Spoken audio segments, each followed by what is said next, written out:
May the words of my mouth and the meditations of our hearts be to your glory. Amen.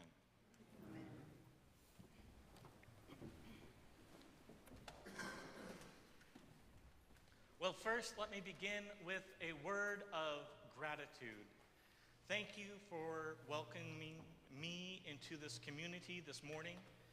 My name is Josh Paget, and I bring greetings from my home parish, Albans in Westwood, where I serve as the Associate Rector and College Chaplain at UCLA. And I also bring greetings from my bishop, the Bishop of Los Angeles, who actually is born and raised in Detroit. And his fondness for his hometown makes him especially excited to hear about this partnership and ministry and my service with Reverend Emily here at Christ Church, Detroit.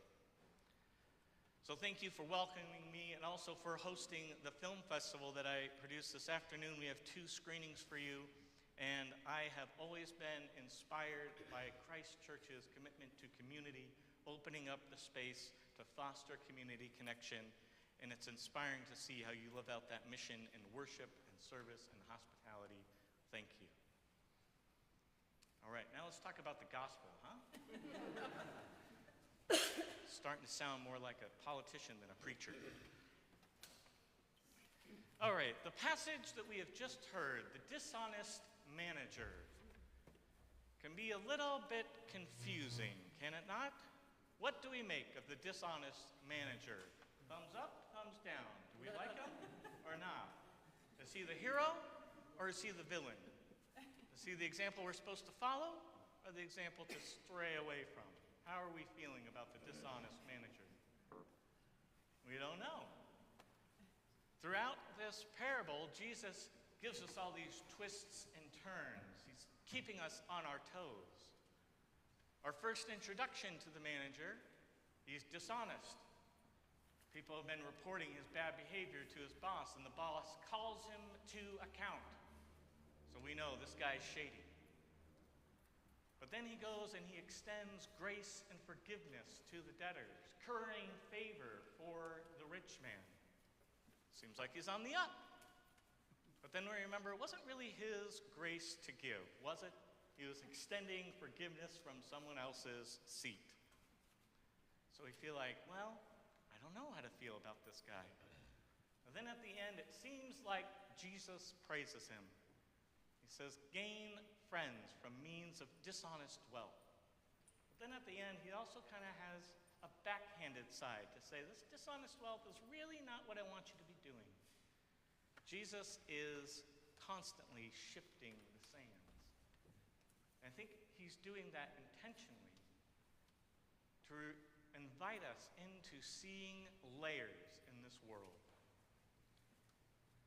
I think Jesus wants us to be like the manager in some ways. Jesus' parable about the dishonest manager isn't praising dishonesty. It's about praising shrewdness. The urgency, the cleverness, the action taken by the manager is what Jesus wants us to follow. This passage calls us to shift our values from what is passing away. As we prayed in the opening collect today, we are called to shift our values from what is passing away, money, rules, efficiency, and instead focus and care for the things that endure, relationships, justice, community, love. This parable calls us to see the layers of this world, to see the one that is passing away, but also to hold fast to the things that are eternal. And one of the ways that we see this in the text this morning is this word home that is repeated twice, once at the beginning and once at the end. Now, in the Greek text, I am told by a commentary, I am not really into analyzing too far into the Greek text and language stuff myself, but the commentary pointed out that the first time we read that word home, it's the word for house. But the second time we read that home, it's the word for tabernacle. And we see this shift in the play that the dishonest manager has made. First, he's worried about his practical needs. Where will I stay? How will I make a living for myself? Who will invite me into their house? But after he views the people, after he sees them and honors them and the relationship they have and offers that grace and generosity to them, then Jesus says, through that dishonest wealth, he got invited into their home. We're making that sense to say, we're not just talking about houses, but maybe we're also talking about hearts. This is how Jesus commends the dishonest manager. That he looks for that deeper meaning in his concern for others and for his relationship with others. I believe that if he were truly dishonest, wouldn't he have just taken the money and left? If he has already stolen or mismanaged the rich man's money, wouldn't he just take a little bit more and leave town? He doesn't do that. He extends that grace and forgives the debts.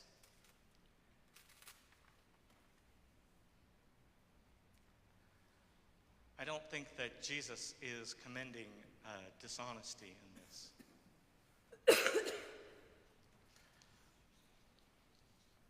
Let me get my pages straight. Sorry. All right. It's not the dishonesty that Jesus commends, but the urgent, clever action that honors people and love. Does that remind you of anyone? Does it sound familiar? Dare I suggest that it reminds us of Jesus himself. A few weeks ago in the gospel, we read this story about Jesus healing a woman on the Sabbath. And some people got upset. They said the Sabbath is not for work. Jesus knows this. Come on. He did it anyways because he saw the person. He saw her suffering. He took pity on her. And he reached out to offer her healing and restoration. Because that's what matters most. That connection is the thing that endures. The rules about what we do on a Sunday are the things that are passing away. He valued the relationship, so he reached out and healed her, even though it was the Sabbath. How shrewd, how subversive. This is the kind of action Jesus commends us to. This urgency, this intentionality. He says the children of this age are more shrewd in dealing with their own generation than are the children of light. In other words, Jesus is saying, if only the people of God acted with the same eagerness and ambition that people in this world act for selfish means, if only they had that same urgency for the work of God.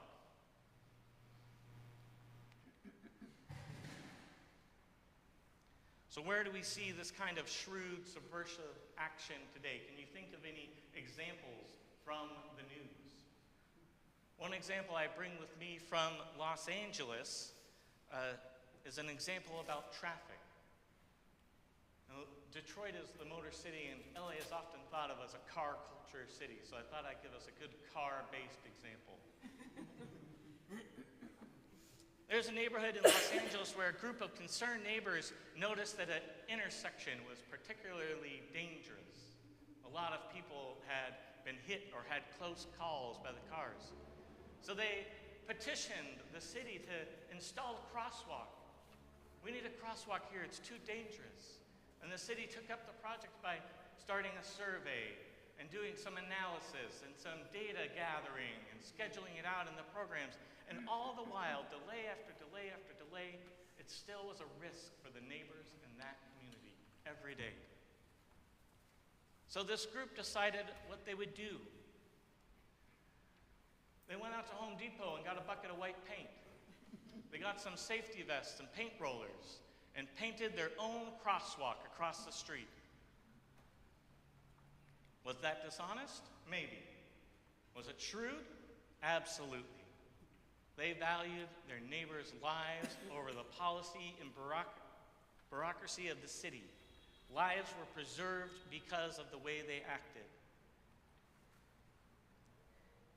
Their actions have actually gained so much popularity that they have a website where you can request them to come to your neighborhood. And now they're kind of feeling the pain of the city because they have a lot of requests. They're getting requests from all over the world. This kind of community action is commonly called tactical urbanism. Small, simple, incremental, experimental solutions to solving problems. Another example is a group of bicyclists in another city who wanted protective bollards to delineate the bike lane, like we have out here on Jefferson Avenue.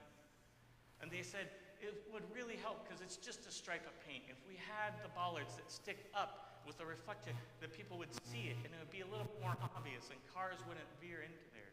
And again, the city says, we'll study it, we'll survey it, we'll collect the data, yada, yada, yada. And it's just always dangerous. So one morning, bicyclists and commuters along that stretch of the road, that one morning they woke up and they saw along the line for the bike lane, toilet plungers glued to the ground.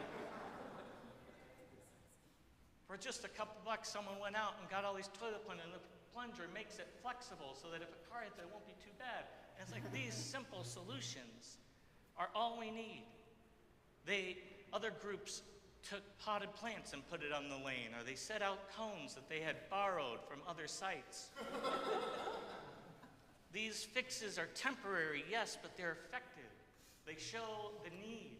They change our perspective to see that we need to do things to honor lives, honor people, the safety in our community.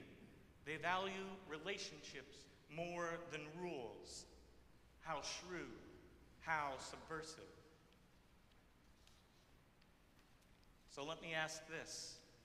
How is the church called to be like the dishonest manager? What are the ways that we are subverting things that are passing away and investing in the things that shall endure, those eternal heavenly things? Well, first, I think simply by gathering.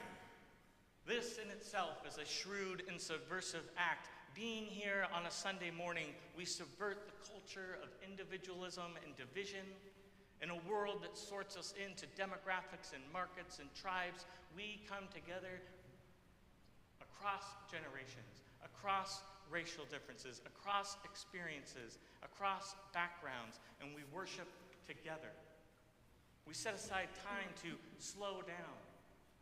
In a world that wants everything fresh and modern, we sing ancient prayers and we perform ancient liturgies and we break bread together. How shrewd. This parish is also shrewd in its radical hospitality. Through the community programs, the music performances, the ways that you serve food ministries through the pantry and the kitchen and lunch sack ministries, opening your doors to various recovery groups that are so needed in the city. You are investing in people's lives. In a world that says every person for themselves, you say, we're in this together. We belong to one another. That's not naive. That's subversive. That's holding fast to the things that shall endure. How shrewd of all of you. You've endured for nearly 180 years, not by chasing quick fixes or sitting idle or resting on your laurels, but by investing in relationships, by caring for and stewarding, tending to and honoring things eternal, not things passing away, building bridges, extending helping hands, and extending warm embrace to become the spiritual home of Detroit. The dishonest manager reminds us it isn't enough to avoid doing wrong. We are called to pursue good, to pursue it with energy and intention and action and cleverness, to act with the same fervor that the world uses for selfish ends, but to act for love, for justice, for community, for God. So may we be subversive for God. May we leave this place with vision to pay attention to the things that are eternal and not be distracted by things passing away. God, give us energy and insight to work hard, to hustle, to subvert, not for material goods, but for heavenly things. May we hold fast not to things passing away, but to things eternal. May we be clever and committed and shrewd, not in pursuit of self, but in pursuit of love.